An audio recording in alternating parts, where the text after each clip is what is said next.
जय हिंद जय भारत दोस्तों। मैं आज आपको Gupta and Gupta soil mechanics and foundation engineering के क्वेश्चन नंबर 371 से लेके 380 तक डिस्कस करने वाला हूं। तो चलिए हम लोग स्टार्ट करते हैं। Question number 371, match list 1 with match list 2 and select the correct answer. List 1 and list 2 दिए गए हैं आपको। लिस्ट 1 में आपको टाइप्स ऑफ टेस्ट के बारे में दिए गए हैं और लिस्ट 2 उसके डिस्क्रिप्शन के बारे में दिए गए। तो जैसा कि हम लोग समझते हैं, जैसे प्लेट लोड टेस्ट, तो जैसा कि हम समझते हैं प्लेट लोड टेस्ट से हम लोग क्या क्या निकालते हैं, अल्टीमेट बेयरिंग कैपेसिटी निकालते हैं, अलाउबल बेयरिंग कैपेसिटी निकालते हैं, सेटलमेंट निकालते हैं, यही सब हम लोग प्लेट लोड टेस्ट से निकालते हैं। तो चलिए यहाँ पे देखिए, प्लेट लोड टेस्ट हमारा क्या हो जाएगा, load intensity and settlement value, मतलब प्लेट लोड टेस्ट का हमारी वैल्यू 2 हो जाएगी। फिर दूसरा है स्टैंडर्ड पेनिट्रेशन टेस्ट। हमको पता है स्टैंडर्ड पेनिट्रेशन टेस्ट से हम लोग एसपीटी वैल्यू निकालते हैं, स्टैंडर्ड पेनिट्रेशन वैल्यू निकालते हैं। एसपीटी में 2 तरह के करेक्शन होते हैं, एक तो डायलेटेंसी करेक्शन होते हैं एंड ओवरबर्डन करेक्शन होते हैं। स्टैंडर्ड पेनिट्रेशन में हम लोग 65 kg का हमारा वेट लेते हैं और 75 सेंटीमीटर से हम लोग उस पर फ्री फॉल करते हैं। तो एसपीटी टेस्ट से हम लोग एसपीटी वैल्यू निकालेंगे, मतलब यहाँ पे 4 वाला ऑप्शन हो जाएगा। फिर static Dutch cone penetration test, जैसा कि हमको पता है static Dutch cone penetration test is similar to SPT रहता है, ठीक है। इससे हम लोग टोटल एंड फ्रिक्शनल रेजिस्टेंस निकालते हैं, तो ये हमारा पहला हो जाएगा। फिर चौथा है हमारा dynamic penetration test, DPT test, इससे हम लोग एनसीडी वैल्यू निकालते हैं, तो इसकी वैल्यू हो जाएगी हमारी 3 हो जाएगी। तो हमारा ऑप्शन क्या हो जाएगा, आंसर क्या हो जाएगा यहाँ पे 2413 हो जाएगा। चलिए हम लोग आंसर चेक करते हैं।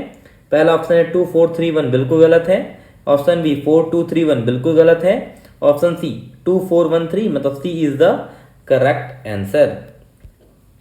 Question number 372, in standard penetration test split spoon sampler is penetrated into the soil strata by given blows from a drop weight whose weight in kg and free fall are respectively.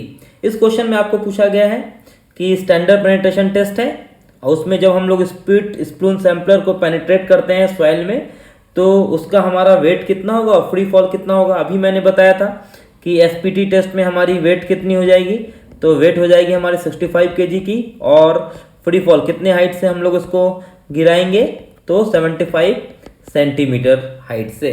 तो चलिए हम लोग answer ढूंढते हैं। 65 and 75 कहाँ पे है, तो पहला है 30 एंड 60, बिल्कुल गलत है। ऑप्शन बी 60 एंड 30 बिल्कुल गलत है। ऑप्शन सी 65 एंड 75, तो सी इज द करेक्ट आंसर। ये आपको ध्यान में रखना है, यहाँ पे 75 सेंटीमीटर है, आपको mm में भी लिखा रहेगा, फिर आपको मीटर में भी दिया रहेगा, तो ये आपको ध्यान रखना है इसमें। Question number 373, to make a certain that backfill material is more pervious than the soil to be drained, the relationship used is. जैसा कि हमको पता है कि हमारी परमिलिटी किसके बराबर होती है, तो permeability is directly proportional to D15 का स्क्वायर हम लोग बोलते हैं, ठीक है। तो इस क्वेश्चन में आपको पूछा गया है कि इसका रिलेशन क्या होगा हमारा प्रोटेक्टेड सॉइल का और फिल्टर का। तो जैसा कि हमको पता है कि हम लोग जो फिल्टर प्रोवाइडेड करते हैं डैम में, कहाँ पे करते हैं, तो डाउनवर्ड साइड में यूज करते हैं।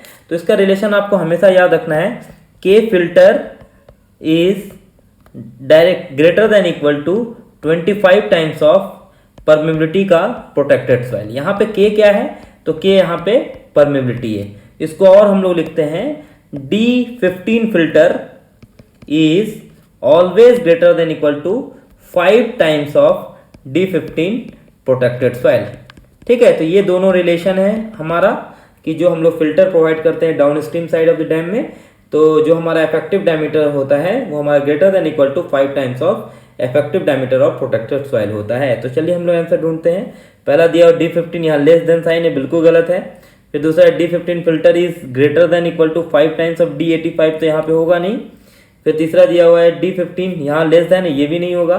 Option D D15 filter is greater than equal to 5 times of D15 protected soil, मतलब D is the correct answer. Question number 374, given that plasticity index of local soil 15, plasticity index of sand is 0, for desire plasticity index value of 6, the percentage of sand in the mix should be. अब आपको यहाँ पे 2 soil दिया हुआ है, एक local soil का plasticity index दिया गया है, एक सैंड की दी गई है, और जो डिजायर वैल्यू है प्लास्टिसिटी इंडेक्स की वो 6 है, और आपको पूछा गया है कि what are the different percentage of sand in the mix. तो ऐसे क्वेश्चन को सबसे पहले जो दिया रहा है उसको आप x मान लीजिए। तो हम लोग लेट मानते हैं, let percentage of sand is x मान लेते हैं। अब देखिए यहाँ पे दो सॉइल दिया गया है, एक लोकल सॉइल दिया गया है और दूसरा आपको सैंड दी गई है, यही दी गई है। तो सबसे पहले हम लोग सैंड की बात करता हूँ, क्योंकि यहाँ पे सैंड की वैल्यू दी गई है। तो सैंड की हमारी प्लास्टिसिटी इंडेक्स कितनी है, 0 है। तो हम लोग लिख सकते हैं यहाँ पे x इंटू 0 लिख सकते हैं, प्लस अब देखिए यहाँ पे लोकल सॉइल भी है। अब लोकल सॉइल की प्लास्टिसिटी इंडेक्स कितनी है, 15 है लोकल सॉइल की प्लास्टिसिटी इंडेक्स। तो आप पहले लिख दीजिए यहाँ पे 15, लेकिन कितने में से है, तो परसेंटेज x है तो 100 में से हमारा रहेगा। तो हम लोग इसको लिख सकते हैं 1 minus x, and desire value हमारी क्या है, तो डिजायर वैल्यू हमारी 6 है। अब इसको हम लोग सॉल्व करते हैं तो x इंटू 0, तो ये 0 हो गई। अब यहाँ पे इसको सॉल्व करते हैं तो 15 माइनस 15x इक्वल टू 6 लिख सकते हैं इसको। अब इसको हम लोग सॉल्व करेंगे तो क्या आ जाएगा, 15 माइनस 6 इक्वल टू 15x लिख सकते हैं। तो यहाँ पे हो जाएगा 9 इक्वल टू 15x लिख सकते हैं। x इक्वल टू क्या, 9/15, तो 3 3 या 9, 3 5 या 15, तो यहाँ पे क्या होगा 0.6। अब परसेंटेज में लिखना है तो हमारी हो जाएगी 60%। तो हमारी आंसर यहाँ पे क्या हो जाएगी, 60% हो जाएगी। ऑप्शन ए 70 बिल्कुल गलत है, ऑप्शन बी 60, मतलब B is the correct answer. आपको ऐसा क्वेश्चन जब भी मिलेगा तो परसेंटेज ऑफ जो भी दिया रहेगा उसको x मानेंगे। अब दो सॉइल है जो सैंड की बात कर रहे हैं, तो जो भी प्लास्टिसिटी इंडेक्स इंटू जितना उसका परसेंटेज है सैंड की, तो उसी तरह 100 में से हमारा लोकल सॉइल कितनी है तो वो भी पता लग जाएगी। तो इस ढंग से इसको क्वेश्चन सॉल्व किया जाता है। Question number 375, consider the following statement. पहला स्टेटमेंट दिया गया है, dynamic cone penetration test for site investigation is based on the principle that electric shock waves travels in the different materials at different velocity. तो बिल्कुल गलत है कि dynamic cone penetration test में हम लोग क्या लेते हैं, 65 kg का हम लोग वेट लेते हैं और उसको 75 सेंटीमीटर से हम लोग फ्री फॉल करते हैं। तो इसमें हमारा कोई शॉक वेव ट्रेवल होता नहीं है, तो ये स्टेटमेंट बिल्कुल गलत है यहाँ पे, ठीक है।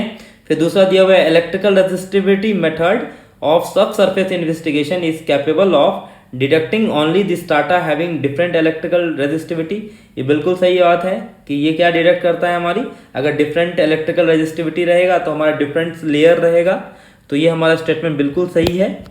फिर तीसरा दिया हुआ, in situ test vane shear test is useful for determining the shear strength of very soft soil and sensitive clay and it is unsuitable for sandy soil. बिल्कुल सही बात है, हमको पता है कि वेन शियर टेस्ट है जो होता है वो हमारा क्ले के लिए होता है और इससे हम लोग शियर स्ट्रेंथ निकालते हैं। तो बिल्कुल सही है, वेरी सॉफ्ट सॉइल के लिए तो बिल्कुल सही है, सेंसिटिव क्ले के लिए बिल्कुल सही है, and it is unsuitable for sandy soil, ये भी हमारा बिल्कुल सही है। तो हमारा तीसरा स्टेटमेंट भी सही रहेगा, मतलब दूसरा और तीसरा हमारा करेक्ट स्टेटमेंट रहेगा। चलिए हम लोग आंसर चेक करते हैं। ऑप्शन 1 एंड 2 बिल्कुल गलत है, 1 एंड 3 बिल्कुल गलत है। Option C 2 and 3 are correct, मतलब C is the correct answer. Question number 376, consider the following statement.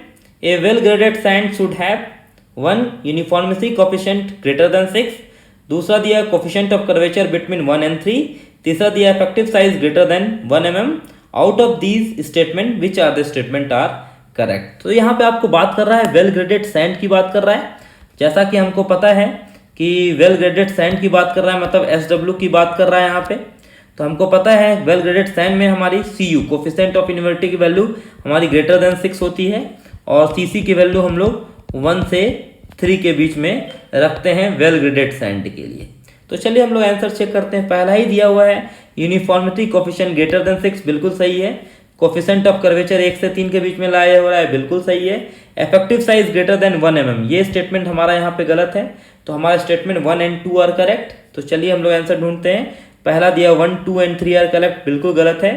Option B 1, 2 are correct, मतलब B is the correct answer. Question number 377, consider the following statement.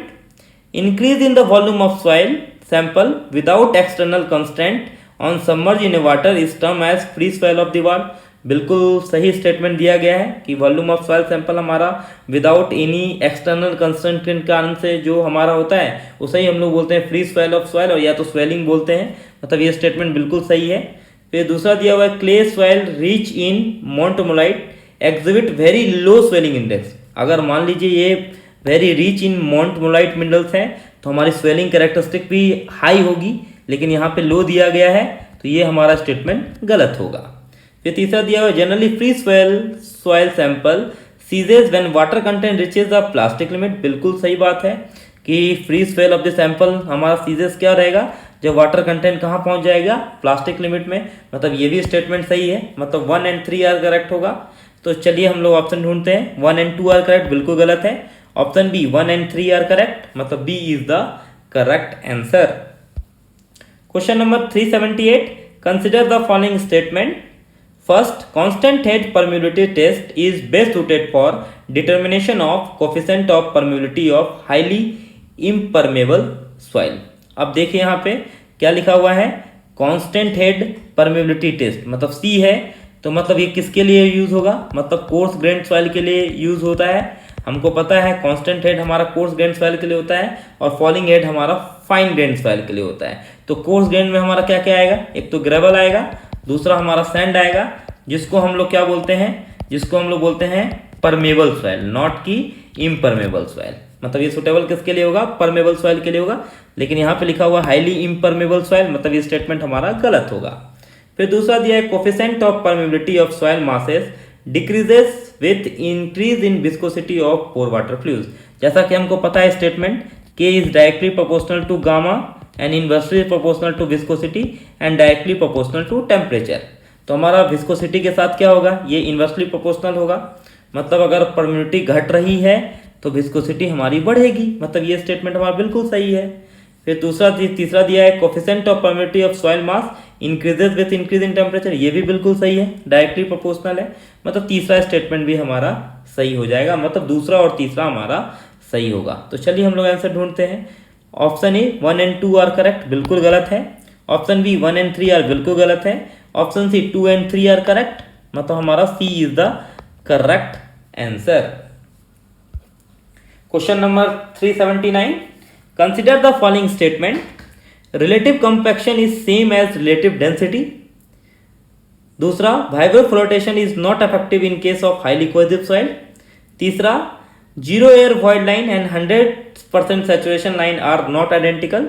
Out of this statement which statement are correct. तो जैसा कि हमको पता है relative compaction is same as relative density, ये बिल्कुल सही स्टेटमेंट है। फिर दूसरा दिया हुआ vibro flotation is not effective in case of highly cohesive soil, ये बिल्कुल सही बात है। It is suitable for loose soil, very loose soil, it is not suitable for highly cohesive soil, it is suitable for thick loose और लिक soil up to 30 metre depth के लिए। तो ये हमारा बिल्कुल गलत हो जाएगा। तीसरा दिया है हमारा ये, मतलब ये गलत है, मतलब इन टर्म्स ऑफ सही की बात है कि मतलब ये इफेक्टिव नहीं हो, तो ये स्टेटमेंट सही बोल रहा है।